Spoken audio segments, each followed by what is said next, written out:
ভারতীয় জনতা পার্টি ত্রিপুরা প্রদেশের উদ্যোগে আগরতলা মুক্তধারা প্রেক্ষাগৃহে আয়োজিত হল শক্তিশালী নারী শক্তিশালী ভারত কর্মসূচি।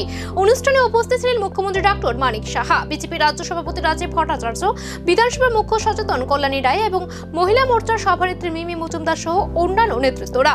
এই কর্মসূচির মাধ্যমে নারী ক্ষমতায়ন ও সমাজে নারীর ভূমিকা আরও শক্তিশালী করা বার্তা দেওয়া হয়। নেতৃবৃন্দরা মহিলাদের উন্নয়ন ও স্বনির্ভরতার উপর বিশেষ গুরুত্বারোপ করেন। চলো শুনে নেব শক্তিশালী নারী শক্তিশালী ভারত কর্মসূচির উদ্যোগে কি বলছেন মুখ্যমন্ত্রী ডক্টর মানিক সাহা। দেখবো আমাদের টিভি স্ক্রিনে। নিতিন নবীনজি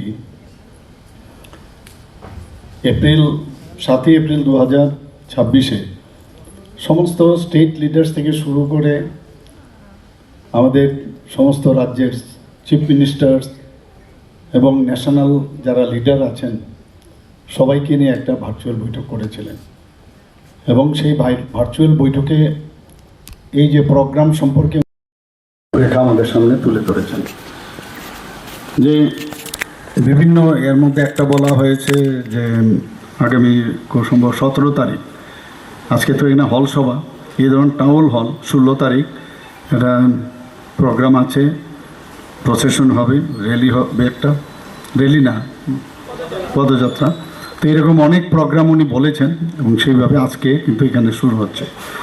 আমি অত্যন্ত আনন্দিত। ভারতীয় জনতা পার্টি এমন একটা পার্টি যেখান থেকে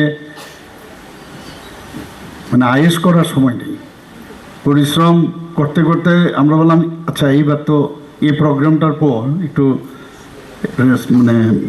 একটু রেস্ট নিয়ে নিই। রেস্টের আগেই দেখলাম আরও 10-15টা প্রোগ্রাম দিয়ে দেয়। তো এটা অদ্ভুত পার্টি। তো অনেক সময় অনেকে বলে